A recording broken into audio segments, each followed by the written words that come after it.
Hello दोस्तों, स्वागत है आपका हमारी इस नई वीडियो में। आप देख रहे हैं आपका अपना यूट्यूब चैनल अप्रेंटिसशिप गाइड, जिसमें है ऑल अबाउट अप्रेंटिसशिप ट्रेनिंग। इस वीडियो में हम बात करेंगे एनएफएल की ओर से निकाली गई रिक्रूटमेंट के बारे में। जी हाँ दोस्तों, नेशनल फर्टिलाइजर्स लिमिटेड जो कि गवर्नमेंट ऑफ इंडिया का एक एंटरप्राइजेज है, इसके द्वारा नॉन एग्जीक्यूटिव कैडर की यहाँ पे वैकेंसीज है निकाली गई और लगभग 25 पदों के लिए यहाँ पे वैकेंसी है वो निकाली गई। तो वैकेंसीज में कौन कौन से पदों को शामिल किया गया है, इसमें एजुकेशन क्वालिफिकेशन है वो क्या क्या रखी गई है और इसमें जो अदर एलिजिबिलिटी क्राइटेरिया वो क्या रखा गया, तो सारी जानकारी अपन इसके डिटेल नोटिफिकेशन से देखने वाले हैं। तो जो भी कैंडिडेट सारे एलिजिबिलिटी क्राइटेरिया कंप्लीट करते हैं वो कैंडिडेट इसका एप्लीकेशन फॉर्म है वो आज से भरना शुरू कर सकते हैं। इसका एप्लीकेशन फॉर्म भरने का लिंक भी एक्टिवेट हो चुका है। तो दोस्तों, अभी तक आपने हमारे चैनल को सब्सक्राइब नहीं किया तो सबसे पहले तो आप हमारे चैनल को सब्सक्राइब कर ले, बेल आइकन पे क्लिक कर नोटिफिकेशन ऑन कर ले ताकि वीडियो के माध्यम से आप तक सारी जानकारी पहुंचते रहे। आप हमारे टेलीग्राम चैनल और व्हाट्सएप ग्रुप को ज्वाइन कर ले, जिसका लिंक आपको हमारी वीडियो के डिस्क्रिप्शन बॉक्स में मिल जाएगा। दोस्तों, ये ऑफिशियल नोटिफिकेशन आप देख रहे हो, एनएफएल जो कि नवरत्न कंपनी है, गवर्नमेंट ऑफ इंडिया का एक अंडरटेकिंग है। इसके जो नोएडा उत्तर प्रदेश की ओर से रिक्रूटमेंट है वो निकाली गई है और यहाँ पे आप देख सकते हो नेशनल फर्टिलाइजर्स लिमिटेड है जो कि यहाँ पे पब्लिक सेक्टर का एंटरप्राइजेज है, उसका सारा इंट्रोडक्शन वो दिया गया है। इसमें ऑनलाइन एप्लीकेशन फॉर्म्स है वो मांगे गए एनर्जेटिक यंग और क्वालिफाइड इंडियन नेशनल्स के लिए, जो नॉन एग्जीक्यूटिव कैडर की जो रिक्रूटमेंट है उसके लिए। अब यहाँ पे कौन कौन सी यूनिट्स ऑफिस के लिए रिक्रूटमेंट निकाली गई है तो वैकेंसीज की डिटेल यहाँ पे दी है। सबसे पहले नांगल यूनिट की अपन बात करें तो पोस्ट कोड यहाँ पे दिया हुआ है, पोस्ट एंड लेवल यहाँ पे दे रखी है। तो junior engineering assistant grade second instrumentation, जिसमें कैंडिडेट को 23,000 से लेकर 56,500 रुपए यहाँ पे बेसिक पे वो सैलरी दी जाएगी। इसकी टोटल 12 वैकेंसीज है वो निकाली गई। उसके बाद में अपन बात करें junior engineering assistant grade second में मैकेनिक ड्रॉट्समैन की यहाँ पे एक वैकेंसी निकाली गई है। Junior engineering assistant grade second mechanic NDT की यहाँ पे एक वैकेंसी निकाली गई है। उसके बाद junior engineering assistant grade second chemical lab की भी 2 वैकेंसी निकाली गई। स्टोर असिस्टेंट की 5 वैकेंसीज है यहाँ पे निकाली गई। लोको अटेंडेंट ग्रेड सेकंड की यहाँ पे 3 वैकेंसी निकाली गई। नर्स की यहाँ पे 4 वैकेंसी है। फार्मासिस्ट की 2 वैकेंसी है। अटेंडेंट ग्रेड फर्स्ट इलेक्ट्रिकल की 15 वैकेंसी निकाली गई। इस वैकेंसी में जो कैंडिडेट को सैलरी मिलेगी 21,500 से लेकर 52,000 की जो पे स्केल है उसके अकॉर्डिंग है वो दी जाएगी। उसके बाद ओटी टेक्नीशियन की 1 वैकेंसी निकाली गई। उसके बाद बठिंडा यूनिट की अपन यहाँ पे बात करते हैं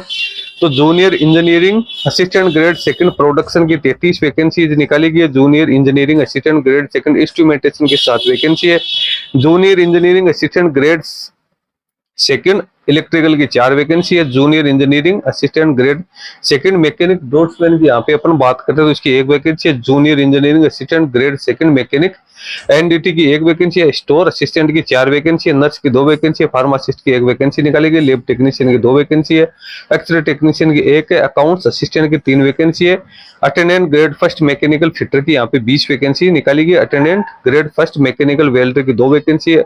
attendant grade first mechanical auto electrician की यहाँ पे 1 वैकेंसी निकाली गई। अटेंडेंट ग्रेड फर्स्ट इलेक्ट्रिकल की 5 वैकेंसी है और लोको अटेंडेंट ग्रेड सेकंड की यहाँ पे 1 वैकेंसी निकाली गई और ओटी टेक्नीशियन की 1 वैकेंसी निकाली गई है।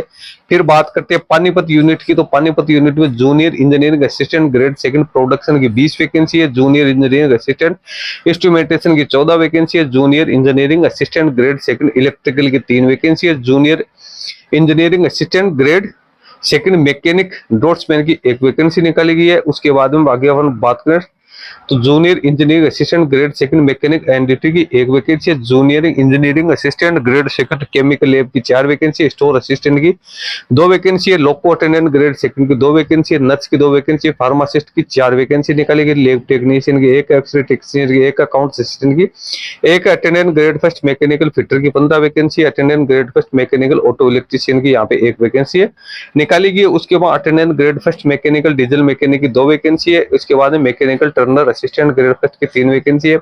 इलेक्ट्रिकल अटेंडेंट ग्रेड फर्स्ट की 6 वैकेंसी है। लोको अटेंडेंट ग्रेड सेकंड की 2 वैकेंसी है। ओटी टेक्नीशियन की 1 वैकेंसी निकाली गई। इसके बाद आगे आती है विजयपुर यूनिट तो इसमें junior engineering assistant grade second production की 55 वैकेंसी है।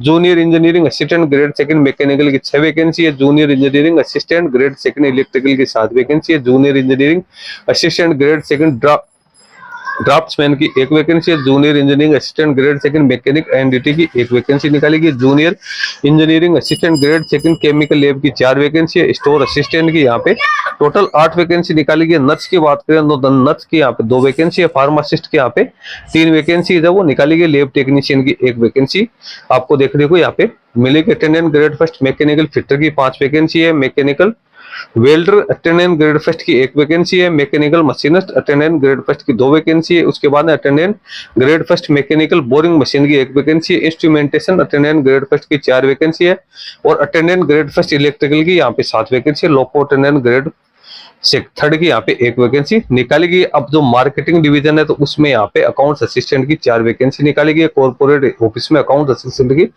2 वैकेंसी है वो यहाँ पे निकाली गई। तो ये तो यहाँ पे जो यूनिट और उनकी ऑफिस वाइज है वो कैंडिडेट की यहाँ पे मैंने सारी बता दी है। अब जो पे एंड पर कैंडिडेट को क्या क्या फैसिलिटीज यहाँ पे मिलने वाली है तो वो यहाँ पे आपको सारी यहाँ पे बता रखी है। जो बेसिक पे है उसके अलावा डीए एचआरए वगैरह कंपनी अकोमोडेशन वगैरह जो भी फैसिलिटीज मिलती है वो जीपीएफ मेडिकल की वो सारी कैंडिडेट को फैसिलिटीज दी जाएगी, क्योंकि ये परमानेंट रिक्रूटमेंट निकाली गई। मिनिमम एलिजिबिलिटी क्राइटेरिया की बात करें तो जूनियर इंजीनियरिंग असिस्टेंट ग्रेड कि अपने यहाँ पे बात करें जितनी भी जूनियर इंजीनियर की जो पोस्ट है उसमें कैंडिडेट के पास में बीएससी या 3 साल का डिप्लोमा होना जरूरी है। रिलेवेंट फील्ड के अंदर एज लिमिट सभी में 18 से 30 वर्ष यहाँ पे रखी गई है, तो कैंडिडेट्स के लिए ये सारी होनी जरूरी है। उस स्टोर असिस्टेंट की बात करें तो इसमें फुल टाइम ग्रेजुएशन की डिग्री साइंस कॉमर्स आर्ट्स में मिनिमम 50% मार्क्स के साथ होनी जरूरी। रिजर्वेशन कैटेगरी के कैंडिडेट को 5% की रिलैक्सेशन दी जाएगी। लोको अटेंडेंट की लिए 3 साल का डिप्लोमा होना यहाँ पे जरूरी है। नर्स के लिए जो भी कैंडिडेट के लिए जो योग्यता है नर्सिंग की वो यहाँ पे रखी गई। फार्मासिस्ट के लिए 10+2 यहाँ पे और फार्मेसी में डिप्लोमा, लैब टेक्नीशियन के लिए भी यहाँ पे 10+2 प्लस पे यहाँ पे जो डिप्लोमा वगैरह है मेडिकल लेबोरेटरी का वो कैंडिडेट के पास में होना जरूरी है। एक्सरे टेक्नीशियन की भी डिप्लोमा प्लस 10+2। अब अकाउंट असिस्टेंट है तो उसमें 3 साल की बीकॉम की डिग्री मिनिमम 50% मार्क्स के साथ होने नहीं जरूरी है। अब बात करते हैं अपन आईटी कैडर से जुड़ी वैकेंसीज की, तो इसमें जितने भी अटेंडेंट ग्रेड की जो वैकेंसीज है तो उसमें कैंडिडेट 10th पास आउट होने के साथ साथ कैंडिडेट के पास जो रिलेवेंट जो फील्ड है उसमें आईटीआई का सर्टिफिकेट होना जरूरी है। मिनिमम 50% मार्क्स कैंडिडेट के होने जरूरी है। रिजर्वेशन कैटेगरी के कैंडिडेट जिसमें ST ST physical disable persons और जो डिपार्टमेंटल कैंडिडेट्स हैं उनको 5% की यहाँ पे रिलैक्सेशन दी जाएगी। उनको 45% मार्क्स है वो यहाँ पे होने जरूरी है। लोको अटेंडेंट के लिए जो एप्लीकेशन फॉर्म सबमिट करें उनके लिए 10th प्लस इसमें भी आईटीआई यहाँ पे मांगेगी। ओटी टेक्नीशियन के भी यहाँ पे 12th प्लस जो भी फिजिक्स केमिस्ट्री है उसके साथ 1 साल का रेगुलर डिप्लोमा वो यहाँ पे होना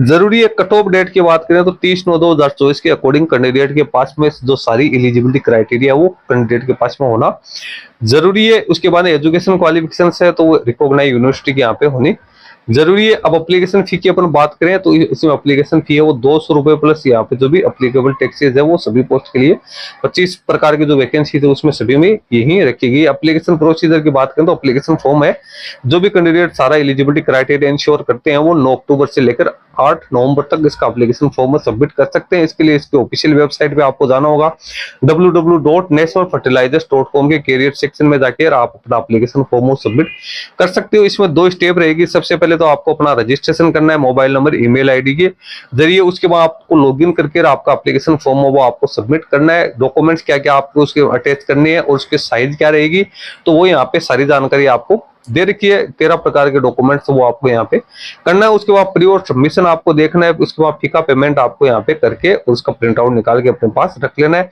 सिलेक्शन प्रोसीजर की बात करें तो ऑफलाइन ओमार बेस्ट यहाँ पे कैंडिडेट के लिए एग्जामिनेशन से वो रखी जाएगी, जो कि विभिन्न जो एग्जाम सेंटर है देश भर में वहाँ पे कैंडिडेट का किया जाए। फाइनल सिलेक्शन की यहाँ पे बात करें तो ये ग्रुप सी की नॉन एग्जीक्यूटिव वैकेंसी है तो इसमें जो रिटन टेस्ट है उसी के आधार पे कैंडिडेट का सिलेक्शन है वो किया जाएगा। उसके बाद जो स्किल टेस्ट है वो भी जो नोटिफाइड वैकेंसी है उसके वो एनएफएल की ओर से लिया जा सकता है। उसके बाद कैंडिडेट की अपॉइंटमेंट और प्लेसमेंट है वो किया जाएगा। तो दोस्तों इसकी सारी जानकारी मैंने आप लोगों को बता दी है। इंपॉर्टेंट जानकारी मैंने आप लोगों को दे दी है। बाकी के लिए आप इसका जो ऑफिशियल नोटिफिकेशन है उसको आप रीड आउट कर सकते हैं। बात करें तो इसमें ऑल इंडिया के कैंडिडेट है वो एप्लीकेशन फॉर्म सबमिट कर सकते हैं। तो दोस्तों इस वीडियो में इतना ही। वीडियो अच्छा लगे लाइक शेयर करना, वीडियो कमेंट करके बताना। धन्यवाद।